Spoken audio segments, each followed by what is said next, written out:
നിങ്ങൾ മാധ്യമപ്രവർത്തകരാണ്, വളരെ സമർത്ഥരാണ്. കാര്യങ്ങൾ കണ്ടെത്താൻ അതീവ ജാഗ്രതയോടുകൂടി പ്രവർത്തിക്കുന്നവരാണ്. ആ ദൗത്യം നിങ്ങൾ നിർവഹിച്ചുകൊള്ളുക.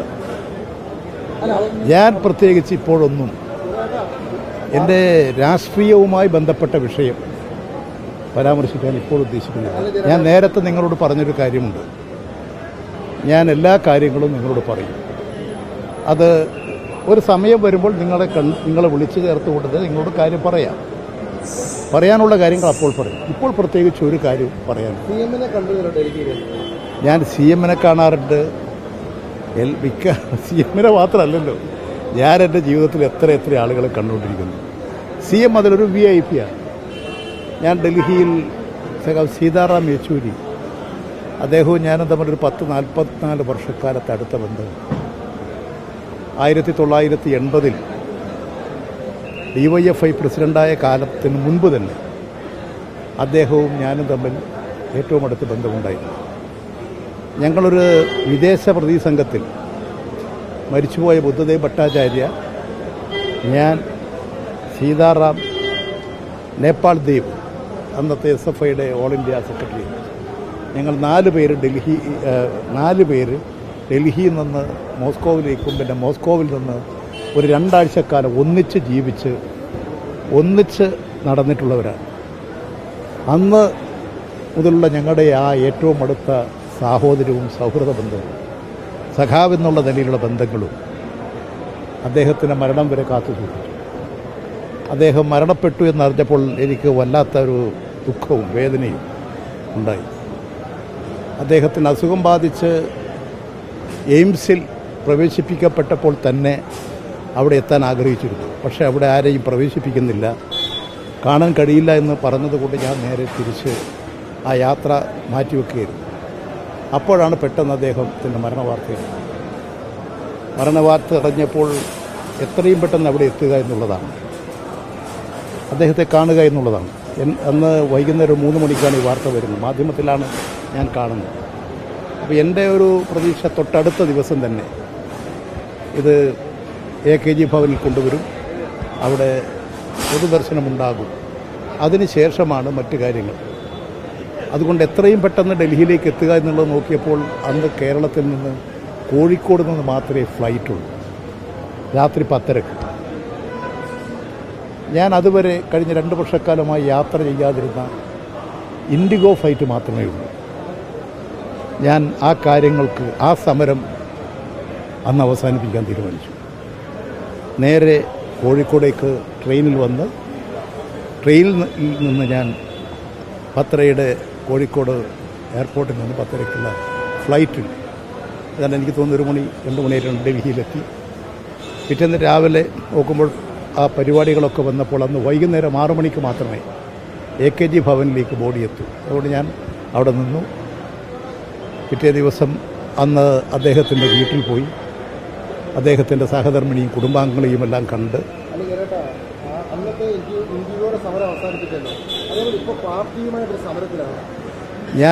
എനിക്ക് പറയാനുള്ള കാര്യം ഞാൻ നിങ്ങളോട് പറഞ്ഞുകൊള്ളാം.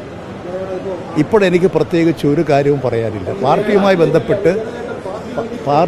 ബന്ധപ്പെട്ടിട്ടുള്ള കാര്യങ്ങളൊന്നും പറയാനില്ല. പൊതുസമൂഹത്തിൽ BJP നേതാവിനെ കണ്ടതിനായി കുറ്റാരോപിതരായി LDF കമ്മ്യൂണിസ്റ്റ് പുറത്തുപോയി നിൽക്കാൻ വേണ്ടി, അതുകൊണ്ട് അങ്ങനെ കുറ്റക്കാരനായി പൊതുസമൂഹത്തിൽ നിൽക്കുന്നതുകൊണ്ടാണ് ഞങ്ങൾ ആവർത്തിച്ചത്. ഞാൻ പ്രത്യേകിച്ച് എന്തെങ്കിലും നേടാൻ ആഗ്രഹിക്കുന്നില്ല.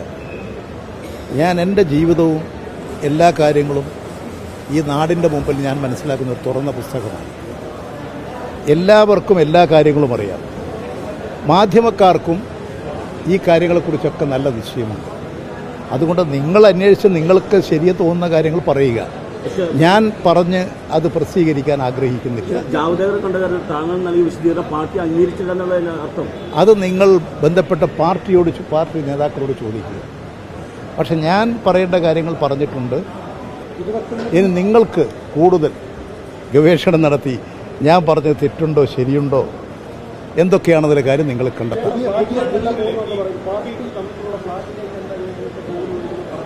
ഞാൻ ഇന്ന് പോകുന്നത് എൻ്റെ മകൻ ഇവിടെ ആക്കുളത്ത് താമസിക്കുന്നുണ്ട്. മകൻ്റെ വീട്ടിലേക്കാണ്. 29-30 കേന്ദ്ര കമ്മിറ്റിയാണ് പുതിയ ജനറൽ സെക്രട്ടറി നിശ്ചയിച്ച അവിടെ കേന്ദ്ര കമ്മിറ്റി. അതിലങ്ങ് പങ്കെടുക്കുന്നുണ്ടോ? അല്ല, ഇനിയും ദിവസങ്ങൾ കുറേ ഉണ്ടല്ലോ. മനുഷ്യനില്ലേ, കുറേ ദിവസങ്ങളുണ്ട്. ഞാൻ ഇത്തരം ഒരു കാര്യങ്ങളെക്കുറിച്ചും പാർട്ടിക്ക് ദോഷമുണ്ടാക്കുന്ന ഒരു കാര്യങ്ങളും ഞാൻ പറയില്ല. എനിക്ക് നിങ്ങളോട്, ജനങ്ങളാണ് എൻ്റെ മുമ്പിലുള്ള ശക്തി. ആ ജനങ്ങളോടാണ് എനിക്ക് ബാധ്യത. ആ ജനങ്ങളോടാണ് ഞാൻ പറയുക. അത് നിങ്ങൾക്ക്, ഞാൻ അതുകൊണ്ടാണ് നിങ്ങൾ നല്ല പ്രതിഭാശാലികളായ, നല്ല ചിന്താശക്തിയുള്ള, കഴിവുള്ള പത്രപ്രവർത്തകരാണ്, ഗവേഷക താല്പര്യമുള്ളതാണ്. നിങ്ങളിപ്പോൾ പല കാര്യങ്ങളും ഗവേഷണം നടത്തിക്കൊണ്ടിരിക്കുന്നവരാണല്ലോ. നിങ്ങൾ അന്വേഷിക്കുക, നിങ്ങൾക്ക് പറയാനുള്ള കാര്യങ്ങൾ നിങ്ങൾ പറയുക. ഞാൻ പറഞ്ഞ കാര്യം പ്രക്ഷേപണം ചെയ്യുന്ന ഒരു വേദിയാക്കി ഇത്തരം വിഷയങ്ങൾ കൊണ്ടുവരാൻ ഞാൻ ആഗ്രഹിക്കുന്നില്ല.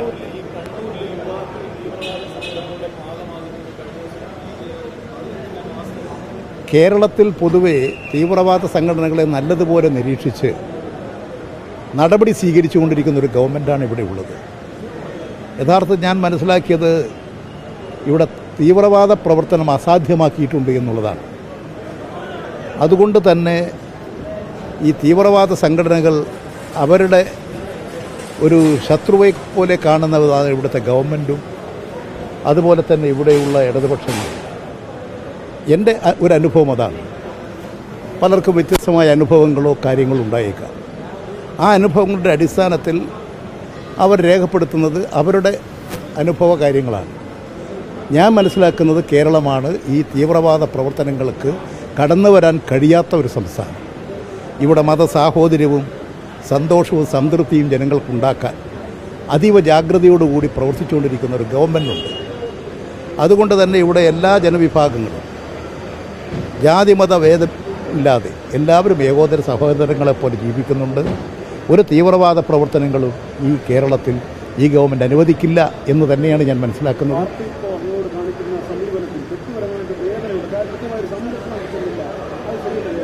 ഞാൻ ഒരുപാട് വേദനയും ദുഃഖങ്ങളൊക്കെ അനുഭവിച്ച് വളർന്നു വന്ന ഒരാളാണ്.